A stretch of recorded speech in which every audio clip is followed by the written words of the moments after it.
Salut les enfants, comme je dirais. Ouais, ça va être de plus en plus vrai ça. Voilà, si je vous fais ce petit tuto rapide, j'espère rapide parce que sinon je sais que ça peut vous saouler. Je sais qu'il y en a beaucoup d'amateurs de Golf 4, donc je vais faire le point très rapidement sur les deux Golf 4 qu'on a à la maison. Donc pour ceux qui regarderaient cette vidéo pour la première fois, j'ai fait plusieurs tutos, il y en a encore plein à venir sur les Golf 4. On a deux Golf à la maison, deux Golf 4, deux essences, hein, parce que moi les diesel, j'ai jamais pu me les sentir. De par la conception d'un moteur diesel, de par les problèmes qu'on peut retrouver sur ces moteurs-là. Un exemple, on est quoi aujourd'hui? On est samedi 30 octobre. Et ben là, j'ai terminé encore un petit problème sur la Golf de Madame, la grise. Donc voilà, pour faire clair, on a une Golf 1,8 litre, 1,6 litre, pardon, 8 soupapes, c'est moteur AVU, AVU en boîte auto. Elle est de 2001, donc ça c'est la voiture de mon épouse, l'ex-voiture à sa maman. Donc cette Golf en fait, très clairement, elle était pas loin de partir en sucette. Elle était quasiment plus utilisée, il y avait plein de problèmes dessus. Moi je suis quelqu'un de sentimental et j'ai voulu relever un challenge en fait. Alors en sachant que Belle Maman nous a donné généreusement cette voiture. Voiture qu'elle prêtait déjà à notre fille, donc à sa petite fille, pour qu'elle puisse se déplacer pour ses études. Il y a un moment donné où elle avait trop de problèmes. À savoir que mon beau-père l'avait emmené dans un garage ou avec un voyant ESP, on lui disait mais non, il n'y a pas de problème, il n'y a rien. Bon, voyant allumé, mais il n'y a rien. Elle tournait sur 3 cylindres. La quatrième vitesse de la boîte auto ne passait pas. Enfin, il y avait plein de soucis. Elle consommait pire que mon ML. Hein. Consommait plus que mon ML. Je crois que pour revenir, on a fait 120 km. J'ai bouffé entre 14 et 15 litres au 100. Une horreur. Donc cette Golf, en fait, je l'ai maintenant depuis une trentaine de mois. Oui, puisque ça fait 2 ans et demi. 30 mois. Donc il faut que vous sachiez que quand vous achetez une Golf, donc là, nous, on avait l'historique. C'est-à-dire que c'est une voiture qui a été achetée neuve par ma belle famille. Donc qui a été utilisée uniquement par les mêmes personnes, c'est-à-dire mon beau-père et ma belle-mère, hein, mon papa, belle-maman. Donc pas brutalisé, pas de Jackie Touch. Alors chacun fait ce qu'il veut. Hein.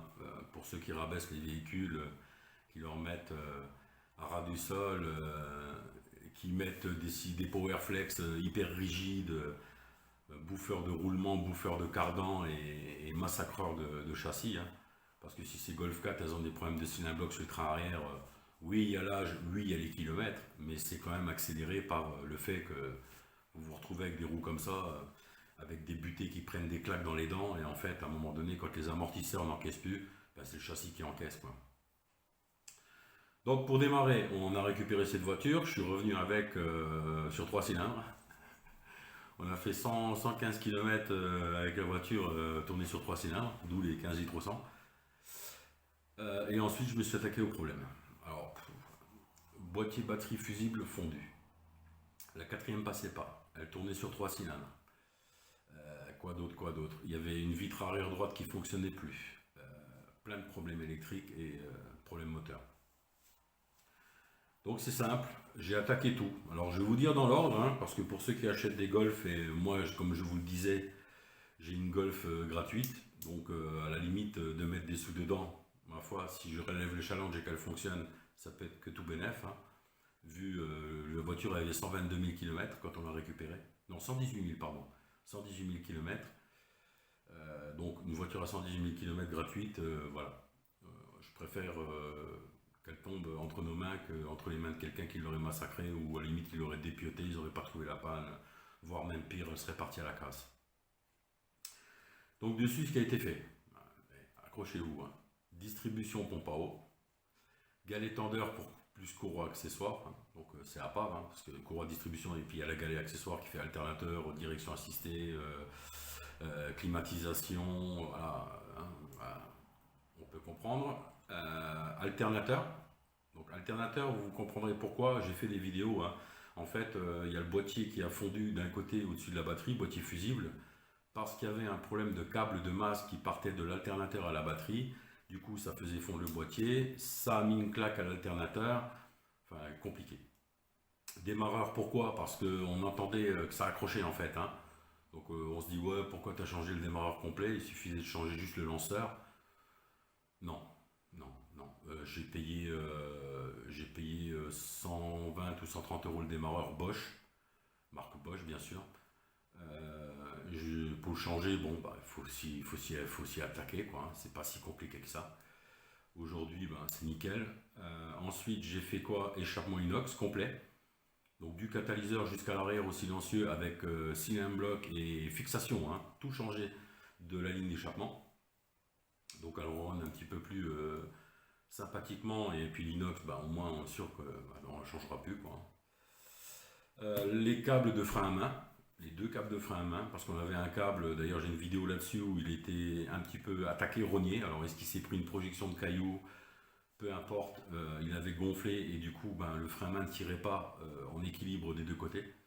Donc, je pensais que ça venait d'abord de la poignée de frein à main, et en regardant le cheminement des câbles, j'ai trouvé un côté qui était abîmé, donc j'ai voulu changer les deux. Voilà, j'ai spritz à fond dans la gaine du produit pour lubrifier. J'ai bien retendu tout ça. D'ailleurs au CT c'est passé, freinage impeccable. Les amortisseurs, donc les 4, hein, avant-arrière, avec coupelle, butée, palier, tout neuf. Faisceau alternateur, donc comme je le disais, hein, donc le gros câble de masse qui va alimenter donc la masse de l'alternateur, le régulateur d'alternateur, ça descend sur le compresseur de clim, ça continue son petit bonhomme de chemin et ça va alimenter encore le ventilateur, et ça revient au boîtier fusible qui est sur la batterie, qui passe par un fusible, un gros fusible en fait, je crois que c'est du 110 ampères. Le fameux boîtier aussi également neuf, forcément. Pompe à air secondaire, elle faisait un bruit d'aspirateur Dyson. Donc la pompe à air secondaire, c'est pour le démarrage à froid en fait. Vous entendez une espèce de turbine tourner, c'est pour envoyer de l'air un peu plus intensément. Si vous voulez plus de précision sur la chaîne coupable de tout, pardon, le camaradier parle de la pompe à air de secondaire et son fonctionnement. En fait, c'est une norme anti-pollution en fait. De balancer de l'air en fait dans l'admission rapidement fait que ça monte beaucoup plus vite en température et que le catalyseur en fait puisse faire son office plus rapidement. Une vraie saloperie entre guillemets.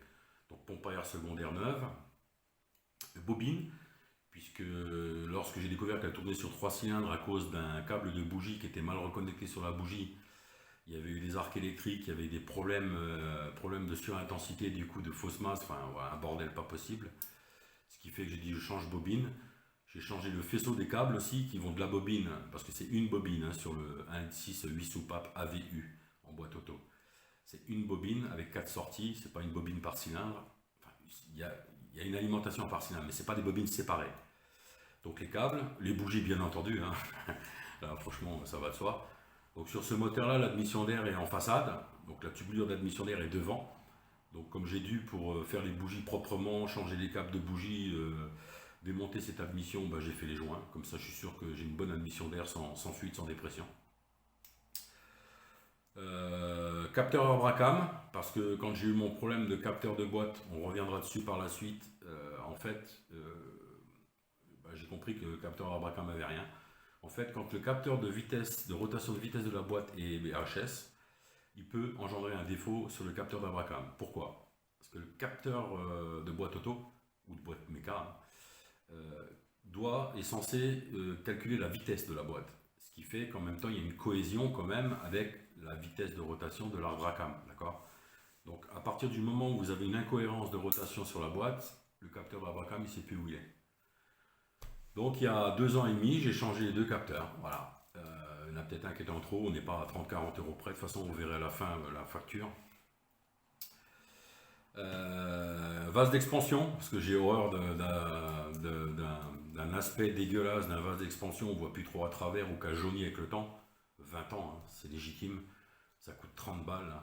Franchement, avec un beau bouchon, ça a quand même de la gueule sous le capot. Pareil, hein, dans les vidéos, je vous montre sur la verte, sur la Golf verte, où je l'ai changé là il y a 2 mois, alors que sur la grille, je l'ai faite bien avant. Ensuite, qu'est-ce que j'ai changé? Donc, vidange complet du circuit de freinage, bien sûr. Donc, quand je dis vidange complet, on vide le bocal de frein, d'accord? On remplit avec un nouveau liquide. J'ai un système à dépression qui fait qu'on pousse On pousse du nouveau liquide dans le vase d'expansion, le vase du bocal de liquide de freinage, et on peut aller tranquillement ouvrir nos purges aux quatre coins. Et là, on attend que le liquide change de couleur et on sait qu'on a un liquide neuf et on va dire performant. Donc c'est très simple à faire, franchement. Voilà. D'ailleurs, à ce sujet, j'ai pas fait les flexibles encore, mais je compte les faire, puisque comme il y a 2 ans et demi, j'ai fait le liquide de frein, je vais le faire au printemps de nouveau, parce que je le fais souvent. Ça mange pas de pain et ça évite de gripper des étriers. Je ferai les flexibles au printemps. Voilà, voilà, voilà. Ensuite, j'ai changé. Pourquoi? Alors, on est cinglé les deux triangles avant avec les cylindres blocs. Donc, j'ai pas changé juste les cylindres blocs, hein. En fait, j'ai fait une super affaire. J'ai trouvé deux triangles neufs avec les deux cylindres blocs qui sont sur le châssis, plus le cylindre bloc de suspension, hein. Le cylindre bloc qui est d'amortisseur, en fait, qui est sous le triangle, juste en dessous du moyeu, quoi, hein. Donc, tout ça neuf, les deux. Les cylindres blocs de barre stabilisatrice, parce que 20 ans, à mon avis, hein, ça travaille, c'est du caoutchouc. Ça prend des défauts, ça prend des bosses, des trous, etc. Les biellettes de barre stabilisatrice également sont neuves, donc le train avant neuf. Qu'est-ce que j'ai fait encore? Donc oui, les amortisseurs arrière, donc pareil, un buté, cache-poussière, amortisseur, tout ça c'est neuf. Ensuite, qu'est-ce qu'on a d'autre? Le fameux moteur de vitre arrière droit. Alors ça, j'ai pas pris du neuf, franchement, j'ai voulu prendre du Volkswagen, mais d'occasion. Donc j'ai un moteur arrière droit d'une R32. Voilà, j'ai une partie d'R32 dessus. Donc pareil, nickel, ça fonctionne parfaitement. Serrure côté conducteur. Donc un jour, mon épouse, parce que les femmes c'est sont toutes pareilles, hein, je remonte dans la voiture et en ouvrant la porte, je me rends compte que rien ne me dit que les veilleuses sont encore allumées. Et je vois le plafonnier qui ne s'allume pas. Et la porte conducteur, la petite lumière, vous savez, quand vous ouvrez votre porte, vous avez une petite veilleuse dessus, sur le bas de la porte, pour la nuit, parce que vous avez des automobilistes qui arrivent, et s'ils voient une lumière décalée de la porte, ça veut dire qu'une porte est ouverte, c'est une partie sécurité. Donc comment j'ai fait? Là-bas j'ai pris un testeur, d'accord? Donc j'ai ouvert la porte, j'ai mis un testeur sur les bornes du porte-ampoule du cache, pas de jus. Oh. Alors j'ai regardé si on avait un fusil spécialement conçu pour cette ampoule-là, pour cette porte-là, non. Et en fait, en regardant des tutos, j'ai compris que c'était un petit switch, un petit contact en plastique qui est dans la serrure. Alors confondez pas barillet et serrure, d'accord? Les gens se disent, ah la serrure est foutue, ça y est, je vais être obligé de changer de clé. Non, on récupère le barillet qui est dedans, on change juste la serrure, on remet le barillet qui va avec la clé d'origine, il n'y a pas de problème. Et dedans, il y a un petit contacteur en plastique et il faut savoir que c'est quand même un défaut, enfin un défaut. Au bout de presque 20 ans, on peut l'admettre, d'accord? C'est pas une Laguna comme j'avais, où vous avez une vitre qui reste en bas de la portière au bout de 4 ans, parce que c'est mal conçu, et au bout de 4 ans, c'est pas normal qu'une vitre se casse la gueule à cause d'une petite pièce en plastique dans une coulisse de vitre. Donc voilà, donc changer, pas très chiant à faire. J'avais commandé des clips pour la garniture, parce que dès que vous enlevez une garniture, il y a deux trois clips qui pètent. Et moi j'ai horreur des vibrations parce que j'ai voulu faire le radin, économiser 5 euros. Voilà. Roulement avant aussi j'ai fait, hein, en même temps, parce que quand on dépose les amortisseurs, qu'on fait le train avant, autant il y avait un tout petit jeu dans le roulement avant droit. Donc du coup les deux roulements ont été changés. Vous m'excuserez, je vapote, donc fumer nuit gravement à la santé, d'accord? Comme être emmerdé d'ailleurs. J'ai acheté également 4 jantes alu, d'origine Golf, hein. Donc là j'ai fait une super affaire, j'ai payé ça 250 euros avec Captain Neige neuf. Les jantes sont comme neuves. C'est mieux que les jantes en tôle. Les jantes en tôle on les a gardées, hein, au cas où. Voilà, vous pétez une jante, vous avez un accident, vous avez des jantes de remplacement. À savoir que les goujons, pour ceux qui ne sauraient pas, c'est les mêmes, hein. Les goujons de roue, pour les jantes alu, ils sont couleur alu. Mais pour les jantes en tôle, ils sont un acier noir, hein. Il faut savoir que c'est les mêmes, hein. Donc si un jour vous avez une roue de secours en tôle, en 15, enfin toujours même dimension bien sûr, hein, même dimension de pneus et même taille de jante, ça va de soi. On ne peut pas avoir du 16 pouces d'un côté et du 15 sur les trois autres. Vous pouvez remettre les goujons alu, ils ont la même longueur, ils ont la même forme, parce qu'il y en a des coniques, il y en a des arrondis, c'est les mêmes. Voilà, bon, petit aparté. Ensuite, qu'est-ce que j'ai fait encore? Les bougies, je l'ai dit, essuie-glace avant et arrière. Bon, ça c'est de l'entretien, mais je tenais à le dire parce que c'est fait. Vidange tous les ans, hein. Donc ma femme fait 8000 km par an, donc c'est la troisième vidange que je fais. Voilà, c'est comme ça. Je fais une vidange tous les ans, 8000 km, je m'en fous. C'est pas le problème. Donc c'est pas 50 balles la vidange qui vont nous arracher un rein, hein. Vous allez chez Volkswagen, c'est 350 balles. Donc je change à chaque fois l'huile, filtre à air, filtre à huile. Voilà. Qu'est-ce que j'ai fait? Tac, tac, tac. La batterie. Parce que quand il y a eu le problème d'alternateur, le câble de masse alternateur, le démarreur, tout ça, j'ai changé. J'ai dit, je mets une batterie neuve. Donc là, je viens de la mettre il y a un mois. Une bonne batterie Vorta. Donc si vous voulez savoir où je les achète, pas de souci. Je vais sur eBay. Il y a Bosch qui ont expédié des batteries directement de l'usine. Il y a aussi des bonnes batteries Vorta à des prix défiant toute concurrence, hein. Vous les trouvez à 120, 130 euros dans des commerces aux alentours et vous les payez 80 ou 75 euros sur eBay. Voilà. Et ils sont livrés à 24 heures. Formidable. Du riz de dépression d'air également. Quand j'avais démonté lors de mon analyse tout au début, j'ai essayé d'en déboîter une. Elle s'est cassée comme du verre. C'est la chaleur, hein. Filtre à essence, bien sûr. Ça, il n'y a pas de souci. Moi, ce qui me reste à faire maintenant sur cette voiture, pour être très clair, je vais faire la vidange de la boîte auto. Donc j'en ai pour 130 euros de matériel. Donc l'huile, crépine, les joints, le bouchon qu'on remet après le remplissage de sécurité qui se clipse. Donc j'en ai pour 130 euros, je vais le faire assez rapidement. Parce que maintenant elle a 134 000 km et une boîte auto ça se vidange. Et un petit parallélisme parce que j'ai un léger. Le volant, en fait, elle tire droit, elle freine droit, mais le volant est légèrement décalé. Donc là, je vais faire un para dans les 15 jours qui viennent pour qu'elle soit nickel. Et recharge de clim au printemps. Voilà. Combien ça m'a coûté? Alors voilà, c'est très simple, 3200 euros. Alors il y en a qui vont se dire, waouh, il a mis 3200 euros dans cette bagnole. Ouais, bah ouais, j'ai mis 3200 euros dans cette voiture parce qu'elle est nickel. Sur un forum Volkswagen Golf 4, j'ai posté tout ce que je viens de vous dire là, étape par étape, ce que j'ai fait sur la voiture. Elle est dans un état maintenant parfait, elle est nickel. Jamais fumé à l'intérieur, elle a 134 000 km. Et je trouve que aujourd'hui, oui, elle m'est revenue à 3200 euros, effectivement. Mais trouver une Golf 4 à 3200 euros avec 134 000 km et tout ce que je viens de vous dire qui a été fait dessus, en général, vous les payez ce prix-là et puis vous remettez encore le même prix dedans si vous voulez une bonne bagnole. Donc voilà, donc je pense pas être déconnant. Donc si on fait un calcul vite fait, 3200 euros sur 30 mois, hein, parce que ça fait 30 mois qu'on l'a, ça fait 106 euros par mois. Voilà. Donc on a quand même une Golf qui est confortable, une Golf 4 c'est confortable, hein, c'est pas une 106 hein, ou une Twingo. J'ai rien contre les Twingo et les 106. Hein. C'est juste pour vous donner un comparatif, 106 euros par mois, ce qui implique qu'il n'y a pas de crédit. Donc ça veut dire qu'aujourd'hui, même s'il devait arriver un grave problème, la voiture, c'est pas grave, hein, on la met en reprise et on récupère 6000 balles encore sur une voiture. Mais ça ne se fera pas jamais le cas. J'ai pas envie de me mettre 300-350 balles de crédit sur le dos pour une bagnole. Donc aujourd'hui, 3200 euros sur 30 mois, ça fait bien 106 euros par mois. En sachant que les mois qui viennent, si j'investis plus dedans, encore une fois, touche du singe, si j'investis plus un centime dedans dans les 5-6 mois qui viennent, ça va descendre, hein, ça fera du 80-90 euros par mois. Donc moi je trouve ça plus que raisonnable, en sachant que effectivement si je compte mes heures, alors là c'est pas la peine. Si on passe chez Volkswagen à 100 balles de l'heure, pas la peine non plus. Donc c'est pour ça que j'ai appris à me démerder et à faire tout dessus. Voilà. Donc maintenant, ce qu'on peut faire, c'est parler de la Golf verte. Donc la Golf verte, je l'ai achetée il y a 4 mois, première main aussi. Mais là, c'était une vraie première main. La carte grise était au nom du propriétaire, achetée en 2000. C'est une 1,6 litre, mais ce coup-ci 16 soupapes.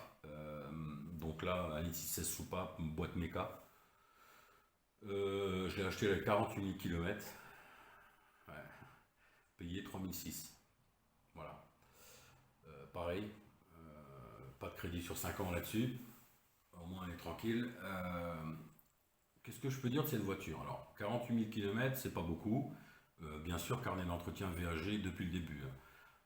Au fin fond de l'Alsace, entre l'Alsace et les Vosges, j'étais la chercher. Donc, l'histoire de cette voiture, c'était tout simplement des personnes âgées qui, effectivement, paix à son âme, monsieur est décédé. Madame l'a suivi 2 ans après.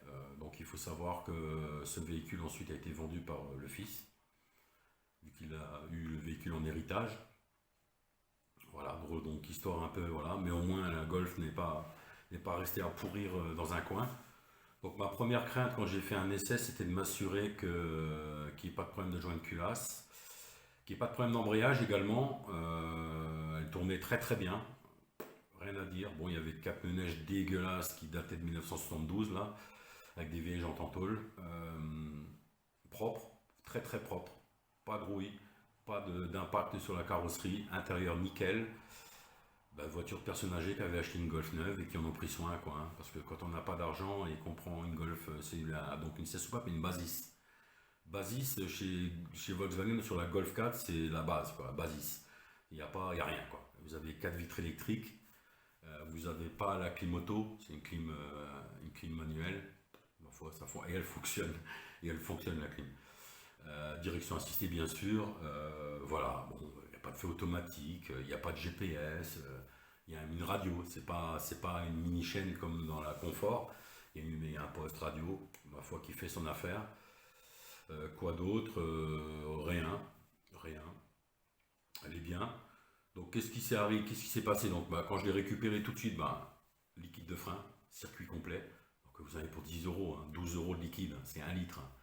Donc j'ai purgé complet le circuit, j'ai bien fait. Parce que vu la couleur du liquide, c'était pas. Voilà, c'était bien de le faire. La distrie a été faite. Donc la distrie avait été faite il y a 2 ans, en 2019, ouais. Début 2019, avant que la pauvre dame décède. Donc fait chez Volkswagen. Donc bah, je suis tranquille, puisque la distribution elle a 6000 km. Voilà. Parce que maintenant j'ai quand même presque 54 000 km. Hein. J'ai fait 6000 km avec en 4 mois. Je suis allé à Paris avec et tout, donc on a fait quasiment 1000 km aller-retour. Consommation 6 litres 4. Voilà. Donc une voiture qui a aujourd'hui 21 ans, hein, quand même, il faut le dire, elle a 21 ans celle-là, hein, la verte. Donc j'ai fait liquide de frein, j'ai pas encore beaucoup attaqué parce que je peux pas être au four et au moulin, et puis moi je suis pas sponsorisé, quoi. Si Oscaro fait un partenariat avec moi, ben, je veux bien tout commander pour tout faire. Donc la distrie c'est bon. Liquide de frein, c'est bon. J'ai voulu tout de suite faire filtre à essence, parce qu'un véhicule qui dort un peu, on ne sait pas, est-ce qu'il y a eu des dépôts, ou prenez le carburant, l'ancien propriétaire, dans le supermarché, je ne sais pas. Enfin bref, j'ai changé le filtre à essence. L'ancien n'était pas dégueu, il avait déjà été changé. J'avais l'historique déjà sur le carnet d'entretien, et quand je l'ai sorti, j'ai vu la date dessus, effectivement, j'ai bien vu que le filtre avait été changé. J'ai fait filtre à air, bien entendu, bougie. J'ai fait une vidange de boîte parce que stagner comme ça 2 ans, enfin 4 ans, pas trop roulé, vraiment pas beaucoup, un peu mais pas beaucoup. L'essentiel c'est qu'elle tourne toujours un tout petit peu. Que toutes les semaines au moins elle tourne, c'est ça l'important. Si elle reste 4 ans sur place, ça peut poser problème. Donc tout ça c'est fait. Vidange de boîte, bah pareil, hein, vous avez pour 20 balles d'huile, c'est fait en 3 quarts d'heure. Il n'y a rien de bien chiant, avec une seringue hein, bien sûr, et puis le niveau par débordement. Donc nickel, une bonne huile de boîte toute neuve. J'ai fait bien entendu la vidange moteur, les bougies je l'ai dit, filtre à air je l'ai dit. Et ensuite on va venir à ce qui m'est arrivé en fait, l'utilisation dans les 6000 km que je viens de faire. Donc j'ai eu un voyant moteur avec une légère variation, et comme je commence à connaître les moteurs à essence Golf 4, et 1,6 litre du moins, je dis tiens, oh il y a une petite variation là, j'ai perçu tac tac une petite variation bizarre. Et quoi, une semaine après, boum, j'ai le voyant. Donc le voyant, en fait, il s'est allumé à charge quand j'étais en pleine charge. Alors il n'y a pas de turbo, mais la charge moteur, quoi, hein, je m'entends. Quand vous demandez de la puissance dans une montée, vous avez une montée qui fait 2,5 km à 6%. Là, c'est là quand vous demandez, vous avez le calculateur qui va calculer la richesse, l'air, il va un peu s'exciter. Et là, j'ai eu le voyant moteur. Donc j'ai VCDS Vaccom, hein, pas de pub, encore une fois, j'ai acheté ça il y a 3 ans quand j'ai acheté la Golf. C'est compris dans les 3002 que je vous ai cités, hein. Donc voilà, vous voyez que aujourd'hui j'ai un diag 100% complet pour les Golf, pour les Volkswagen, Audi aussi, enfin bon, peu importe. Et chez Rostec en fait. Vous regardez Rostec, R-O-2-S, T-E-Tech comme technicien. Et là vous verrez, vous pouvez acheter un diag fiable pour ce qui est Volkswagen en tout cas. Ensuite, bon là ça sonne, vous pouvez vous douter que je ne vais pas décrocher, hein. Donc diag, et là bah, il s'affiche tout simplement un problème de son lambda. Alors elle avait 49 000 km, j'avais déjà fait 1000 km avec. Ben, ma foi je peux comprendre, hein, vu qu'elle avait fait des petits parcours, des petits trajets courts, hein, puisqu'elle faisait toujours du démarrage, je vais dans le village à 2 km, je vais acheter mon pain, c'est très très compliqué. Voilà. Donc je pense que les sondes lambda étaient sollicitées, elles chauffaient, elles s'éteignaient, elles chauffaient, elles s'éteignaient. Donc je dirais usure prématurée due à l'utilisation. En même temps, au bout de 20 ans, 21 ans même, on peut comprendre. Alors attention aux sondes lambda. Donc pour info, ce que j'ai fait, j'ai commandé les deux. Voilà, parce que sur un lit 6, il n'y en a que deux. Il y en a un avant le kata, une avant le kata, pardon, sur le collecteur quasiment, et une après le catalyseur. Pour calculer en fait le résultat de la première. Quoi. Parce que la première donne l'info au calculateur, qui lui va corriger, d'accord. Il va dire au calculateur, envoie plus d'air, envoie plus d'essence s'il te plaît. Il va faire des corrections en fait. Et la deuxième est là pour analyser ce qui sort après le catalyseur, pour voir si c'est OK. Et ensuite, ça corrige, ça communique. Donc ça sert à rien de changer la seule qui déconne, il faut changer les deux. Enfin, voilà. Donc aucune complication particulière pour changer les sondes lambda. Le collecteur est sur l'avant, parce que ça c'est la 16 soupape. Alors que sur la 8 soupape, le collecteur est derrière, petit peu plus chiant d'accès. Donc là, un bonheur, hein. On dégage le cache moteur, on dégage une petite protection par chaleur, on est sur la sonde lambda. Donc celle-ci est sortie facilement. La deuxième, sous la voiture, j'ai dû chauffer. Si vous ne chauffez pas, vous n'avez aucune chance. Encore une fois, regardez, notre camarade est coupable de tout. Il vous le dit aussi. Hein. Tu ne chauffes pas la sonde lambda au chalumeau. Alors c'est un bec gaz que j'ai, vous savez, ce qu'on prend pour allumer les barbecues, là, avec la petite bouteille de gaz. Ça suffit. Vous chauffez bien, 4-5 minutes, prenez une clé, tac, vous mettez un coup, elle sort, sans problème. Attention de ne pas vous brûler. Donc voilà, j'ai changé les deux sondes lambda, j'ai effacé les défauts, j'ai roulé. Bon, ça fait maintenant presque 5000 km qu'elles sont changées, fini, c'est réglé. Il y a un mois, j'ai eu une autre sonde, hein, de toute façon, voilà, 21 ans, une sonde après l'autre. La sonde de température d'eau. J'ai vu l'aiguille, pif, à zéro. Je dis tiens, ok. Pouf, elle est remontée. Pouf, elle est redescendue. Donc j'ai une demi-heure de route hein, de chez moi à mon travail. Donc elle m'a fait le coup 4-5 fois. Pour être tout honnête, j'avais déjà commandé la sonde, elle était déjà au garage. Parce que je change par étapes déjà tous les capteurs, toutes les sondes pour être tranquille.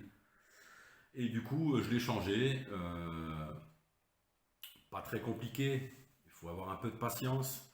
Si vous regardez ma vidéo sur le changement de la sonde de température d'eau sur la Golf verte, un litre 6, 16 soupapes, vous verrez que le seul problème que j'ai eu, c'est avec la qualité du joint de la sonde. Sonde commandée chez Oscaro. Oscaro, ils ont pour habitude de vous envoyer ce qu'ils ont et pas ce que vous aviez demandé. Moi, j'avais demandé du Valeo pour avoir un critère de qualité au moins basique minimum. Et en fait, ils m'envoient du Toprane. Donc le problème, c'est que lorsque j'ai remis la sonde de température avec le joint neuf, la sonde neuve avec le joint neuf, il s'est avéré que quand j'ai rempli le circuit, ça pissait. Merde, je comprenais pas, j'ai dit qu'est-ce que j'ai mal fait? J'ai mal remis cette espèce d'agrafe qui verrouille la sonde. Non, bon, alors je ressors, et là j'ai le joint qui me tombe de la sonde. Je dis tiens, je reprends la vieille sonde et je me rends compte qu'effectivement en manipulant la sonde où il y avait le joint dessus, le joint ne se barre pas. Hein. Le joint il est bien mis dessus, il est légère, on va dire, contrainte pour s'emboîter sur la sonde. Il n'est pas prêt de se barrer. Donc je me suis dit, le joint est nickel, il n'est pas abîmé. J'ai mis l'ancien joint sur la nouvelle sonde, j'ai remis la sonde, j'ai remis tout ça, j'ai rempli le circuit, et plus de fuite. Donc j'ai galéré une demi-heure, j'ai stressé pour rien, j'ai perdu fatalement l'équivalent d'un vase d'expansion, puisque quand ça commence à fuir c'est trop tard, vous avez rempli le vase. Hein. Donc Oscaro, comme je l'ai dit dans ma vidéo sur la sonde de température, plus jamais. Voilà. Moi, quand je commande du Valeo, je veux du Valeo. Me fais pas chier. Hein. Je fais ce que je veux. Si tu m'envoies ta merde, et en plus au même prix. Hein. Donc la sonde Valeo est au même prix que la Toprane. Alors que les critères de qualité, de contrôle et de fabrication ne sont pas les mêmes. Hein. J'en suis sûr et certain. Faut pas me raconter qu'à la sortie de chez Valeo, les contrôles au laboratoire de qualité sont les mêmes que l'autre fabricant là-bas qui nous prend des matières premières à la con, on ne sait pas. Hein. Donc voilà. Donc au pire, ce que je vais faire, vu que ça coûte 12 balles, je vais me racheter une sonde, je vais la laisser dans sa boîte et le jour où j'ai un problème, je la change direct. Ouais, péripétie. Concernant les sondes, sur le moteur AZD, donc le 1.6 16 soupapes, il n'y a pas de débitmètre. Il n'y a pas cette boîte à air avec la gaine qui vient avec le débitmètre qui va à l'admission d'air. L'admission d'air se fait directement sur le cache moteur où il y a le filtre à air qui est dedans en fait. Directement il prend son air là, sauf que donc il n'y a pas de vrai débitmètre, par contre il y a un capteur de pression atmosphérique et de température d'air. Mais celui-ci il est sur le côté du bloc. Quand vous êtes face au compartiment moteur en fait, il est sur l'arrière du moteur un peu en dessous, il est en dessous de la vanne. Voilà, donc légèrement chiant d'accès mais pas infaisable, ça va. Pareil, je vais le commander parce que un capteur d'air, de pression d'air, enfin atmosphérique, mais c'est pareil. Capteur de pression atmosphérique et de température d'air surtout, c'est très important. Pourquoi? Peut-être démarrage à froid tout simplement. Vous avez un starter automatique qui va rester à 1000 tours minute parce qu'il considère que c'est froid. Il va peut-être rester un peu plus longtemps que s'il captait mieux, s'il était plus précis. Et du coup, on consommerait peut-être encore un peu moins, puisque le véhicule, au lieu d'être 4 minutes en starter automatique, il serait peut-être que 1 minute et demie. Vous voyez, voilà, c'est tout. Et savoir aussi que quand vous montez un peu en altitude, alors je n'habite pas en montagne, mais quand vous commencez à monter à 400-500 mètres d'altitude, effectivement, peut-être que le capteur de pression atmosphérique, donc qui correspond au débitmètre sur les autres moteurs 1.6 de chez Volkswagen essence, est important. Donc je vais peut-être le démonter, le nettoyer déjà, ça ce sera déjà une bonne chose, mais je veux aussi le changer. Voilà, ça mange pas de pain. Voilà, voilà pour la Golf. Dernière chose, j'ai aussi changé les jantes. D'ailleurs, c'est encore une fois aussi, vous pouvez les voir, je pense, dans mes tutos.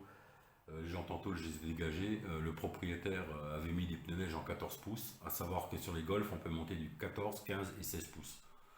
16 pouces, vu le tarif, non merci. 15 pouces pour moi, c'est. Alors, il y a mieux, hein, mais 15 pouces, ça remplit bien le passage de roue. Vous avez une taille de pneu qui est pas trop mince, du coup qui amortit bien, vous n'avez pas peur de prendre des trottoirs. Quand il y a des trous, les amortisseurs prennent un peu moins, hein, parce que c'est pas les jantes qui amortissent ou les amortos, mais les pneus qui font également un peu amortisseur. Donc j'ai mis 4 pneus neufs, à savoir que j'ai mis du Dunlop SP Sport 4 saisons. 210 € livrés à la baraque, les 4 pneus. Voilà. Les 4 jantes alu, je les ai payés 180 € en bon état, franchement. Il y avait 4 pneus dessus qui n'étaient pas à la bonne taille. C'était du 2,5 donc par 15, parce que les jantes alu sont du 15 en je sais plus combien. Donc c'est pas une montre qui est légale Volkswagen. Donc j'ai pas envie de me faire refouler au contrôle technique ou avoir souci avec des assurances si un jour j'ai un problème. Encore une fois, je touche du singe. Donc j'ai 4 pneus neufs sur des jantes nickel. Voilà.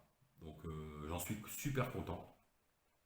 Mécanique simple parce que beaucoup moins complexe au niveau place dans le compartiment moteur par rapport à la Elite 6-8 soupape là, qui est un an plus vieille, celle de mon épouse quoi. À venir sur cette Golf, mais bon, je suis pas encore une fois comme dit sponsorisé par Oscaro, les 4 amortisseurs, parce qu'ils sont d'origine tout simplement, même s'ils ont que 54 000 km aujourd'hui.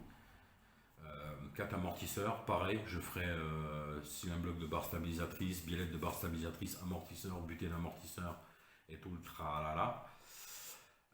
Quoi d'autre, je ferai le freinage, les flexibles, parce que j'ai fait le circuit de frein liquide, mais je ferai les flexibles pour avoir un meilleur freinage, parce qu'il faut savoir que les flexibles, s'ils se dilatent trop, s'ils sont trop mous, s'ils sont caoutchouteux, forcément, si avec le temps ils deviennent un petit peu trop dilatés, vous avez moins de pression sur le freinage, donc je vais les changer. Et je ferai effectivement plaquettes et disques avant-arrière, comme ça on est reparti pour 100 000 km, enfin tout du moins pour ce qui est flexible et disques. Les plaquettes on verra, si j'en bouffe à 60 000 je les changerai. Voilà, pas trop de gros projets sur celle-ci, puisque de toute façon à part ça, il n'y a rien à faire. Voilà. J'ai oublié de dire que je ferai aussi le circuit de direction assistée.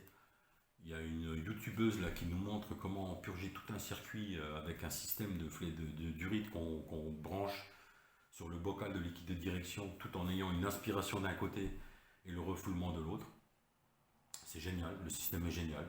Ça évite de vider le bocal, de remplir, de tourner, machin, non. Comme ça vous purgez complètement le circuit. En fait, quand vous voyez le nouveau liquide arriver dans un tuyau cristal, les tuyaux transparents là, je vous enverrai le lien par vidéo. C'est très très impressionnant, le système il est génial. Et du coup vous êtes sûr d'avoir un circuit complet purgé et surtout avec un liquide neuf. Parce qu'il faut penser que la direction assistée, il y a la pompe, hein, la pompe de direction assistée, et que bah, le liquide, c'est plutôt sympa quand il est neuf, parce que ça veut dire que votre pompe est bien lubrifiée. Ça peut vous éviter de changer une pompe de direction assistée bêtement. Donc ça, je le ferai sur les deux, sur celle de madame et la mienne, et sur le ML, parce que le système est génial. Voilà, c'est tout ce que j'avais à dire. Concernant le ML, le haut moteur que j'ai fait là aussi dans mes tutos, encore une fois, je touche du singe, pas de fuite, hein. Donc il est parfaitement étanche maintenant, ça pisse plus l'huile des deux côtés sur le haut moteur comme avant. Pareil, je suis pas sponsorisé par Oscaro, hein, et les moyens sont que voilà, faut voir pour plus tard. Moi, ce que je veux faire, c'est pareil, pompe à eau, courroie accessoire, galet tendeur, circuit complet de liquide refroidissement, bien sûr. Je vais faire le liquide de frein également, je l'ai dit avant. Voir checker les flexibles de frein, puisqu'il commence à étager, voilà, mais sinon il tourne bien. Il démarre au quart de tour. Voilà, il est fidèle à lui-même, hein, 2 tonnes 3. Il fait quand même 3 litres 2 pour un V6, donc voilà, c'est mon petit bébé. Pour l'instant c'est tout. Oui, petite précision pour la classe A. J'ai fait une première vidéo, une partie 1, sur le freinage de la classe A d'une amie à ma femme. Donc je l'ai fait. Alors j'ai pas filmé. Je vais vous expliquer pourquoi.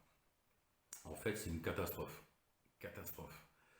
Le freinage sur la classe A à l'avant, rien de particulier en lui-même, hein, mais boulon, enfin la vis de maintien du disque,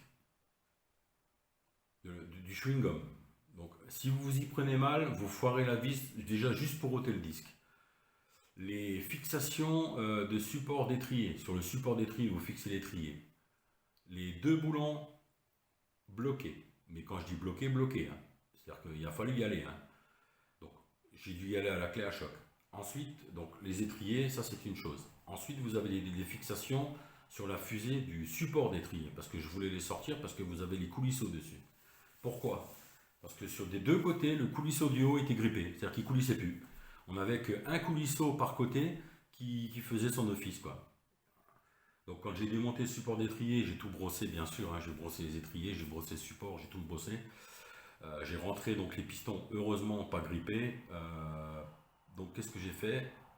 En soulevant les petits soufflets, vous avez des petits soufflets sur le coulisseau de protection où normalement ça doit être bourré de graisse, ça croustillait. J'ai pris les flexibles dans la main, les soufflets, ils croustillaient.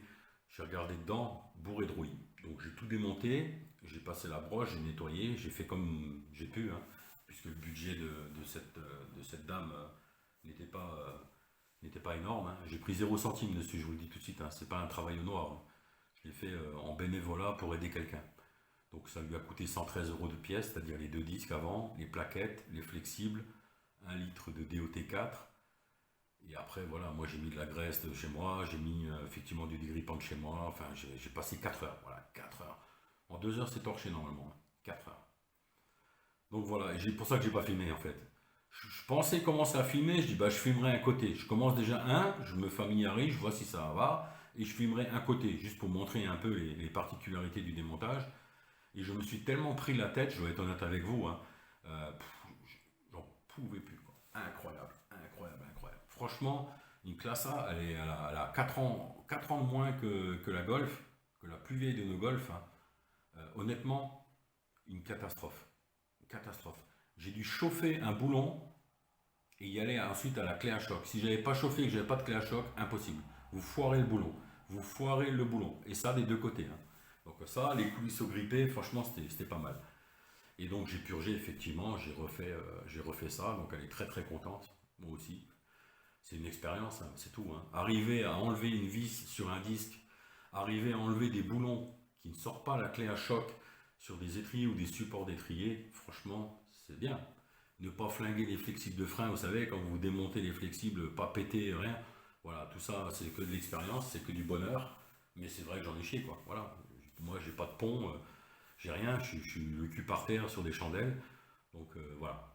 Donc j'espère que j'ai pas été trop long, les amis, hein.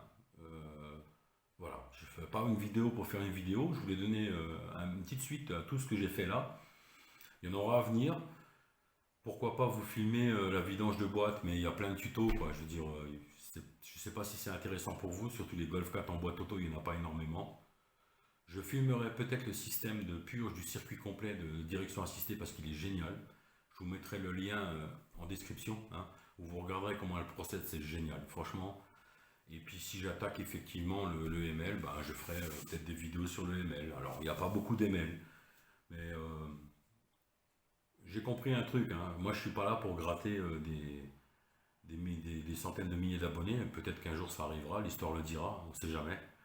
Peut-être que je vais faire tellement rire ou intéresser que ben, j'y arriverai, hein, peut-être, hein. J'aimerais bien développer cette chaîne comme il faut. Ce que je veux, c'est partager avec vous, parce que là, j'entre quelque part chez vous quand vous me regardez. Peut-être que c'est intéressant, peut-être que je peux communiquer des infos qui peuvent vous intéresser. Mon avis sur les golfs, c'est ça. Si vous achetez une Golf 4 trop cher et que l'entretien, vous voyez ce que je veux dire, laissez tomber. Laissez tomber. Et puis une Golf à 500 ou 700 balles, le problème c'est qu'il y a eu tellement de mamayous qui ont mis les pattes dedans que je vous souhaite du courage pour trouver toutes les conneries qui ont été faites. Parce qu'avoir une panne sur une voiture, c'est une chose. Mais avoir eu un mec intelligent qui a essayé de trouver cette panne et qui a fait peut-être plus de dégâts qu'autre chose, qui a revendu la voiture par dépit, qui a été racheté par un autre clown parce qu'il l'a acheté encore moins cher que le deuxième, qui a essayé de bricoler des trucs, hein, faire des pontages, mettre le mauvais capteur, mettre la mauvaise huile, mettre le mauvais liquide, enfin peu importe quoi, ou va vous mettre des boulons qui n'ont rien à voir. Enfin, c'est bon courage, franchement. Donc acheter des saucisses à 500-700 balles, pourquoi pas, hein, si vous êtes un génie et qu'on va dire que vous avez un petit pécule quand même pour acheter du matériel, des pièces. Alors il faudra déjà pas que ce soit une boîte auto, hein. Vaut mieux pour vous, hein, parce que si elle est mal entretenue et qu'elle a un problème, ça peut tout de suite tourner au cauchemar, surtout qu'une boîte auto, ben, il y a un calculateur, et qu'ensuite le calculateur, ben, il y a une gestion avec le calculateur moteur. Donc vous changez une boîte auto, vous pouvez tout changer, hein. Donc voilà, le conseil d'amis, c'est soit vous achetez, vous avez un minimum de moyens, vous achetez une Golf 4 en bon état, très bien entretenue, et vous vous prévoyez une petite enveloppe parce que vous êtes un peu plus exigeant et qu'un simple entretien ne suffit pas, il faut faire aussi de la prévention. D'accord? Parce qu'au bout d'un moment, vous allez vous dire, la voiture est nickel, sauf qu'il va falloir faire quoi? Il va m'offrir le coup la dernière fois. Allez, viens, viens, viens. Viens, je montre à mes abonnés comment tu as grandi. Et voilà la patate. C'est plus la même patate qu'avant, hein. Ah, il est bon. Voilà, regardez. Regardez le bestiau. Regardez le bestiau. Voilà la bête. Allez. Donc voilà. Point. Vous achetez une Golf. Alors, première main, c'est génial. Super entretien, c'est-à-dire suivi de préférence chez VAG, il n'y a pas de secret, hein, parce que chez machin XY qu'on a vu avec mon beau-papa, ben non, on ne comprend pas, il n'y a rien. Voyons le SP allumé, on ne comprend pas, il n'y a rien. Ouais, ok, d'accord. Plus toutes les conneries que j'ai découvertes. Voilà. Parce que le boîtier fusible, il n'a pas cramé pour rien, vous voyez. Et après, les problèmes d'alternateurs qui ont suivi, le problème de capteur qui a lâché, tout ça, c'est parce qu'il y a des gens qui mettent leurs pattes dedans et qui ne savent pas ce qu'ils font. Voilà. Pareil, les démarreurs de la Golf 4 de ma femme, la grise. Un jour, je dis à un garagiste, hein. Bon, je me suis dit, à la limite, il va pas me prendre une fortune pour changer le démarreur. Je lui en parle. Je dis, ouais, c'est chiant, j'aime pas le lanceur, là, il est bruyant. Et tu dis, ouais, j'ai un pote, ça fait 4 ans qu'il est bruyant le démarreur, c'est pas grave. C'est pas ma philosophie. Voilà. C'est pas ma philosophie. Moi, quand je tourne la clé de contact, ça doit démarrer, ça doit pas faire de bruit bizarre, ça doit démarrer au quart de tour. Voilà, donc effectivement, les gens qui rachètent des voitures de derrière moi, mes voitures, enfin, les voitures de la maison, de la famille, je pense qu'ils n'ont aucun souci à se faire. Après, sur des véhicules comme ça, ben, on n'est pas à l'abri, hein, la preuve. Hein. La voiture, j'achète 48 000 km, 200 de lambda, une sonde de température. La différence, c'est que le 200 de lambda, je les ai payé 210 balles, la sonde de température, je l'ai payé 20 balles. Vous seriez allé chez Volkswagen, vous aurez pour 1000 balles. Voilà, la différence, elle est là. Hein. 1000 balles avec le montage, etc. Et puis, hein, le cinéma... La musique douce, etc. Et on a même profité pour vous la mettre à l'envers et vous dire, ouais, il n'y a pas que ça, il y a le catalyseur qui est mort, etc. Allez savoir. Il n'y a plus d'honnêteté, hein. C'est fini l'honnêteté. Hein. Dès que les gens voient en vous une petite faille de sympathie, parce que d'être sympathique, c'est une faille, hein, en fait. Hein. Qu'est-ce qu'ils font? Ils vous baisent. Ils vous baisent. Voilà. C'est peut-être vulgaire, c'est peut-être cru ce que je suis en train de dire. Mais être gentil dans la vie, ça ne ramène rien. ça ne ramène rien. Je vous le garantis. Vous pouvez, avec vos proches, être le meilleur au monde, c'est normal. Mais avec les étrangers, avec les gens qui vous côtoient à peine pour profiter de votre savoir ou de votre aptitude à certaines choses, laissez tomber. Laissez tomber. Je vous le dis. Faites pour vous, c'est égoïste, je le sais, mais le problème c'est qu'aujourd'hui on est dans un monde où tout le monde se fout de la gueule royale des autres. Ils n'en ont rien à secouer. D'accord? Donc moi j'ai un cœur. Si un jour j'ai une situation où je vois qu'il y a vraiment des grosses difficultés, qu'il y a des problèmes, je serai toujours là pour me dire, hey, t'as du cœur, tu peux te permettre, fais. On est d'accord? Mais une chose, vous dépannez sans arrêt, je pense que parmi vous il y en a un tel, machin, ah, je lui donne un coup de main. Ah, elle, ok, je lui donne un coup de main. Ah bah je peux, ah bah ça je peux faire, ça va lui enlever une épine du pied. Peu importe. Je pense que si vous me regardez, vous avez une mentalité un peu comme la mienne, j'espère. Pas pour moi ni pour vous, hein, je l'espère tout simplement. Ça veut dire qu'on se comprend. Et ben, j'en ai aidé des gens. Hein.